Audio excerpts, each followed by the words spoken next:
जुहार तो केनता अछन सबे आशा करी सबे भल थिबे मु भी भल छै फ्रेंड्स मोर नाम फकरे बेहरा आपण माने देखुछन ओडिया शिक्षा यूट्यूब चैनल तो फ्रेंड्स आज अपडेट आपण मानकु बहुत हेल्पफुल करबो सेति पे वीडियो को आपण माने शेष पर्यंत देखंतु तो आसंतु फ्रेंड्स वीडियो को आरंभ हला प्रधानमंत्री फसल बीमा योजना हां फ्रेंड्स माने आपण माने ठीक सुनेले कि आरंभ होई सारी छी प्रधानमंत्री फसल बीमा योजना जदि आपण भी जने चासी हेछंती एवं आपणक पाखरे जदि जमिटी थाए तेबे आपण माने मध्ये प्रधानमंत्री फसल बीमा योजना रे आपण माने क्रॉप इंश्योरेंस करी पारिबे हां फ्रेंड्स माने आपण माने क्रॉप इंश्योरेंस करी पारिबे जदि आपण पाखरे जमिटी थाए तो फ्रेंड्स अनेक लोकंक क्वेश्चन आसुतिला कि प्रधानमंत्री फसल बीमा ऊपर आपण गोटे वीडियो आनंतु एवं को डॉक्यूमेंट लागिबो ता मध्ये आपण से वीडियो रे कहि दियंतु तो फ्रेंड्स मु प्रथमे आपण मानको कहि रखुची कि आपण मानको को डॉक्यूमेंट आपण मानको लागिबो तो प्रथमे देखंतु फ्रेंड्स जो माने अप्लाई करबे बा जो कैंडिडेट अप्लाई करबे तांको आधार कार्ड लागिबो एवं तांको बैंक पासबुक एवं तांको जमी पटा जोटा कि तांको नाम रे बा तांको परिवार को नाम रे थिबो एवं फ्रेंड्स आपण मानको स्विंग सर्टिफिकेट आपण मानको जोठारे आपण माने अप्लाई करबे सेठारे आपण मानको दिया जिवो आपण माने सेठर मध्ये पाई पारिबे जोठारे कि आपण माने सीएससी सेंटर किबा मो सेवा केंद्र जोठी आपण माने अप्लाई करबे एवं फ्रेंड्स आ गुटे कथा रहउची आपण माने जानिथिबे इहेडे फ्री ना टंका लागिबो तो जेमिति कि फ्रेंड्स आपण माने जानिछन्ति कि जेतेबेले बीजेडी सरकार सत्तारे थिले तो आपण मानको 3 वर्ष पाई फ्री कर दिए थिले जोटा कि आम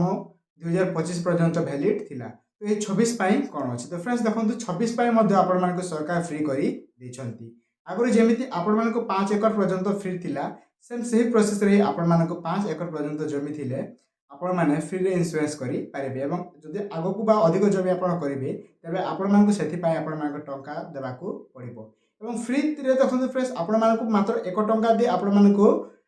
अप्लाई करबा पड़िबो जेमिति कि फ्रेंड्स देखो आपण मानको प्लॉट जेते जेते प्लॉट थिबो आपण मानको प्रति प्लॉट रे आपण मानको गोटी गोटी टंका आपण मानको कटि जिवो तो से टंकाटी से माने जेते अप्लाई करिवे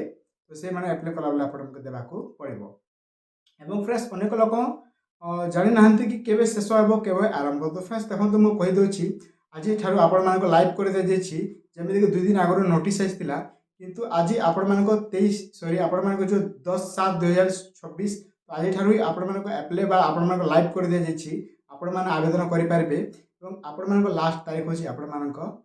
31/7/2026 जोटा कि मासर शेष तारीख से पर्यंत आपण माने अप्लाई करि पारिबे एवं आगो को मध्ये डेट बढ़िबार चांसेस थाए किंतु फ्रेंड्स माने वर्तमान पक्षरु जहा सरकार द्वारा आसी अछि डेट टी आपण मानको 31/7/2026 जून लास्ट जाय आपण माने अप्लाई करि पारिबे एवं फ्रेंड्स देखंतु मु जेमिति कहली आपण पाखरे जदि जमिटी होचे तबे आपण माने 5 एकड़ पर्यंत आपण माने मागणा रे क्रॉप इंश्योरेंस करि पारिबे तो फ्रेंड्स देखंतु जो मानक पाखरे अत्यधिक जमी थिबो तो आपण माने टंका देबाकू पड़िबो एवं फ्रेंड्स माने देखंतु अनेक लोक एठारे कोन होइचे ना प्रथमे जे माने अप्लाई करिवे फ्रेंड्स मु कहि रखुची आपण मानको गोटे कथा भलो कथा आपण मानको शेयर कर दोची जे माने भी वर्तमान इंश्योरेंस करबा जाउछंती यदि आपण माने अगर फार्मर रजिस्ट्री करि सारी छथि तो जहाँ को नाम निजस्व नाम जमिटी थी से वर्तमान आरंभ हो सारी इंश्योरेंस करेंगे और जहाँ को अजा को बापा नाम थी आप इंश्योरेंस करने आप उत्तराधिकारी थे और इंश्योरेंस करने चाहते तेज आपण 10 ରୁ 15 दिन अपेक्षा करें आपण समस्ते अप्लाई करेंगे वर्तमान खाली फ्रेंड्स आपण मैंने जो मैंने कृषक रजिस्ट्री पंजीकरण कर सारी से ही अप्लाई कर जो मैंने समस्ते करने आपण 10 ରୁ 15 दिन ठारे आपण अपेक्षा करने को पड़े जमीक फ्रेंड्स आपण मानक मझे मुझे से जो मीटिंग हो सारी से कहुला तो फ्रेंड्स जो मैंने भी अप्लाई करने चाहते आपण पाखे सीएससी सेंटर कि मो सेवा केन्द्र को जाए आपण मैंने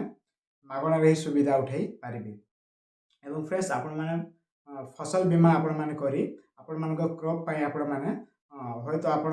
मरुड़ी आपण मान टंका देवे सरकार तो फ्रेंड्स जो मैंने भी अप्लाई करने चाहते तो आज ही आप अप्लाई कर कारण जिते आप लेट करेंगे फ्रेंड्स से आप साइड में प्रोब्लेम होगाकू कारण फ्रेंड्स लास्ट डेट आप साइड भल भाव चले ना ये आप भल भाव जानते मझे आपड़ी दिन 2 दिन मध्य आपड़ी फ्रेंड्स आज किछु न्यू अपडेट आई होप आपको आज वीडियो निश्चित भाव भल लगी धन्यवाद पुणी देखा फ्रेश टॉपिक।